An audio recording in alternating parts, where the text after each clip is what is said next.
வணக்கம். இன்னைக்கு நம்ம பார்க்கக்கூடிய தலைப்பு பார்த்தீங்கன்னா செல்லுலார் ரெஸ்பிரேஷன். செல்லுலார் ரெஸ்பிரேஷன்னா என்னென்னா தமிழில் பார்க்கலாம். ஃபஸ்ட்டு இதை செல்லுலார் ரெஸ்பிரேஷன்னா உயிர் அணு சுவாசம் அப்படின்னு சொல்லுவாங்க. உயிர் அணு சுவாசம் அப்படின்னா என்னென்னா இப்போது மனுஷத்துக்கு நம்ம சாப்பிடக்கூடிய சாப்பாடு பார்த்திங்கன்னா எப்படி எனர்ஜியாக, அதாவது பார்த்தா சக்திய ஓட்டமாக மாறுது. இந்த சக்தி ஓட்டம் மாறினா தான் நம்ம உடம்பு பார்த்திங்கன்னா ஒரு எனர்ஜி கிடைக்கும். எனர்ஜி கிடைக்குன்னா நம்ம செயல் செய்வதற்கு முக்கியமாக ஒரு நிகழ்வாக இருக்குது. இது எங்கே நடக்கும்? ஃபஸ்ட்டு பார்த்திங்கன்னா செல்லுலார் ரெஸ்பிரேஷன் பார்த்திங்கன்னா முதல்ல நம்மளுடைய செல் உயிரணு எங்கேருந்து பார்த்திங்கன்னா மைட்டோகாண்ட்ரியாவில். இந்த மைட்டோகாண்ட்ரியாவில் இந்த நிகழ்வு நடக்குது. இந்த மைட்டோகாண்ட்ரியா நிகழ்வு நடக்கும்போது இது முக்கியமாக இருக்கக்கூடிய பங்கு என்னென்ன இருக்குது அப்படின்னு பார்த்தீங்கன்னா இது பார்த்தா பயோகெமிக்கல் ப்ராசஸ் அப்படின்னு சொல்லுவாங்க. இது பயோகெமிக்கல், பயோவேதிகள், அதாவது உயிர் வேதியியல் அப்படின்னு அர்த்தம். ஏன்னா இந்த நம்ம சாப்பிடக்கூடிய சாப்பாடு பார்த்திங்கன்னா கார்போஹைட்ரேட் நிறைய இருக்கும், ஃபேட் இருக்கும், எல்லாம் இருக்கும், ப்ரோட்டீன்லாம் இருக்கும். இதில் முக்கியமாக நம்ம சாப்பிடக்கூடிய சத்து பார்த்திங்கன்னா செல், அதாவது எப்படி எனர்ஜி கிடைக்குது, சக்தி ஓட்டம் கிடைக்குது அப்படின்னா நம்ம ப்ரீத்திங் பண்ணுறோம். ப்ரீத்திங்னா சுவாசிக்கும். சுவாசம் போது என்னென்னா ஆக்சிஜன் உள்ளே வருது. அப்போ ஆக்சிஜன் உள்ளே வரும்போது ஆக்சிஜன் அடையுது. ஃபுட்டு பார்த்திங்கன்னா அதில் பார்த்திங்கன்னா குளுக்கோஸ் தான் பார்த்திங்கன்னா சர்க்கரைன்னு தமிழில் பேர். அந்த சர்க்கரை பார்த்திங்கன்னா என்ன சொல்லுவாங்க பார்த்திங்கன்னா நம்ம எடுக்கக்கூடிய உணவுப் பொருள் முக்கியமாக இருக்கக்கூடியது கார்போஹைட்ரேட், மாவு சத்து அப்படின்னு சொல்லுது. அந்த மாவு சத்து பொருள் பார்த்திங்கன்னா எப்படி குளுக்கோஸ் கன்வெர்டட் எனர்ஜி ரிலீஸ், அதாவது ஏடிபி அடினோசின் ட்ரைபாஸ்பேட் ஆகவும் மாறுது அப்படின்றதும், அதேமாதிரி வாட்டராகவும் போகிறது அப்படின்றத பார்க்குறோம். இதுதான் ஃபர்ஸ்ட் பயோகெமிக்கல் ப்ராசஸ் பகுதிகள். Glucose is break down release store energy. இப்போ அதாவது சர்க்கரை, தமிழில் சர்க்கரை சத்து உடைக்கப்படுகிறது.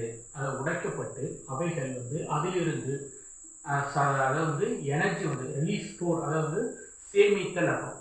இப்போது நம்ம உடம்புல பார்த்தோன்னா கணையத்தில் பார்த்தா இன்சுலின் ஹார்மோன் இருக்குது. அந்த இன்சுலின் ஹார்மோன் பார்த்தீங்கன்னா நம்ம சர்க்கரை சத்துக்கு முக்கியமாக இருக்கக்கூடியது கணையத்தில் இன்சுலின் லாங்கர்ஹான் செட்டு, அதில் ஆல்ஃபா பீட்டா செல் இருக்குது இல்லையா? அந்த மாதிரி அந்த செல்லில் எனர்ஜி ஸ்டோர் பண்ணிவிட்டு எனர்ஜி சக்தி ஓட்டம் சேமித்தல் அர்த்தம் தமிழில். ப்ரொடியூஸ் உற்பத்தி பண்ணதா ஏடிபி அடினோசின் ட்ரைபாஸ்பேட். ஏடிசின்னா 3, ட்ரைனா 3 பாஸ்பேட்டாக உற்பத்தி. எனர்ஜி அக்கறைன் எங்கே நடக்குது பார்த்தோன்னா செல். நம்ம ஏற்கனவே பார்த்துருக்கோம். இது உயிர் உள்ள செல்கள் எது இருக்கோ செல்லில் மட்டும்தான் நடக்கும். இது எங்கன்னு பார்த்தோன்னா மைட்டோகாண்ட்ரியா செல். இதில் ஃபுட்டு ஆக்சிடைசிங். ஃபுட் ஆக்சிடைசன், நம்ம எடுக்கக்கூடிய உணவு ஆக்சிடேஷன், ஆக்சிகரணம் அடைதல் அர்த்தம். ஆக்சிகரணம் அடைதல்னா என்னென்னா நம்ம உணவு சாப்பிட்றது ஏன்னா நம்ம காற்று சுவாசிக்கிறோம். அந்த காற்று சுவாசிக்கும் போது எனர்ஜி உள்ளே போகுது, ஆக்சிஜன் உள்ளே போயிட்டு அந்த ஃபுட்டில் இருக்கக்கூடிய எனர்ஜி பிரேக் டவுன், உடைக்கப்பட்டு அப்டேனேஜ், அதிலிருந்து எனர்ஜி, அதாவது அதிலிருந்து சக்தி ஓட்டம், சக்தி பெறப்படுகிறது அர்த்தம் தமிழில். செல்லுலார் ரெஸ்பிரேஷன் பிகின் இன் சைட்டோபிளாசம். இது கேட்கலாம் எங்கே நடக்கும் பார்த்தா சைட்டோபிளாசம் பிகின் தொடங்குறது பார்த்தா செல்லுக்குள்ள சைட்டோபிளாசத்தில் நடக்குது. இதில் பார்த்தீங்கன்னா 3 நடக்குது. ஒன்று கிளைகாலிசிஸ், ஒன்று கிரப் சைக்கிள், எலக்ட்ரான் டிரான்ஸ்போர்ட் செயின். இப்போது இதில் பார்த்தா ஃபர்ஸ்ட் நம்ம செல்லுலார் ரெஸ்பிரேஷன் பார்த்தா குளுக்கோஸ் பார்த்தா ஃபுட்டு ஆக்சிடேஷன், அதாவது பார்த்தா ஆக்சிடைசிங் ஆகுது. ப்ரொடியூஸ் என்னென்ன ஆகுதுன்னு பார்த்தா செல்லுலார் ரெஸ்பிரேஷன் பொறுத்தவரை கார்பன் டை ஆக்சைடுனா வேஸ்ட்டு, அது நமக்கு தேவையில்லாத, அது இன்ஹேல் எக்ஸேல் ப்ராசஸ் மூலம். அதுக்கப்புறம் வாட்டர், அதில் இருக்கக்கூடிய ரிலீசிங் எனர்ஜி வேஸ்ட் ப்ராடக்ட் பார்த்தீங்கன்னா எங்கே நடக்கும்னா மைட்டோகாண்ட்ரியா.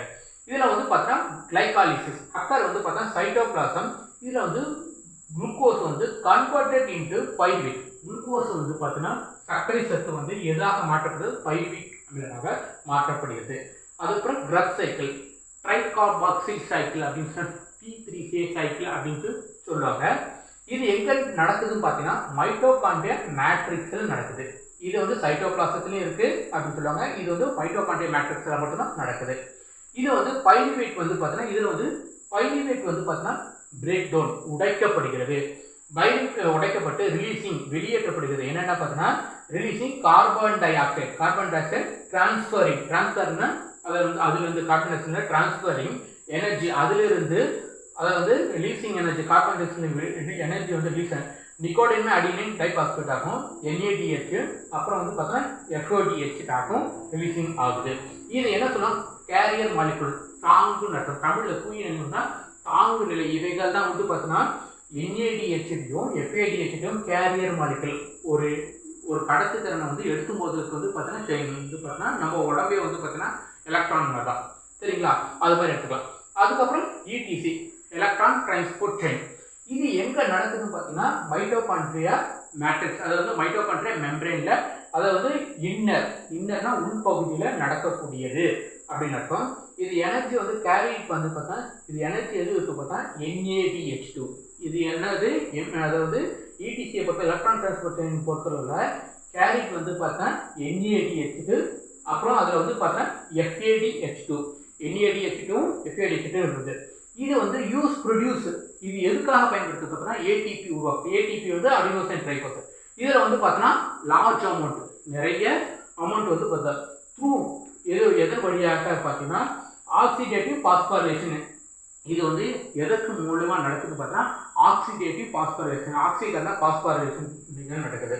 இதில் வந்து பார்த்தீங்கன்னா ஃபர்ஸ்ட் வந்து NADH வந்து பார்த்தீங்கன்னா NADH2 இல்லையா, 2 மாலிகுல் இல்லையா, அதில் வந்து ப்ளஸ் H, அப்புறம் FADH. இந்த மாலிகுல்ஸ் வந்து ரெண்டுமே வந்து என்ன ஆகுதுன்னு பார்த்தீங்கன்னா ஃபார்ம்டு டியூரிங் கிளைகாலிசிஸ் அண்ட் ட்ரைபெக்சல்.